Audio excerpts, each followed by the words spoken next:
প্রিয় বন্ধুরা, আমি আজকে আপনাদেরকে লাল শাক দেখাবো। তো একটু ভিডিওটা ভালো করে দেখবেন কি পরিমাণে লাল শাক হয়েছে। দেখেন,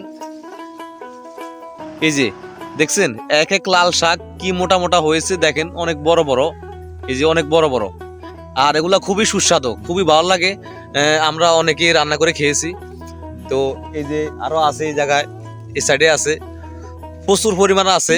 আসলে এগুলো আমার এক চাচা করছিল, খুবই চমৎকার লাল শাক হয়েছে। আরো বিভিন্ন আইটেমের কিছু ফসল আছে, আমি আপনাদেরকে দেখাই।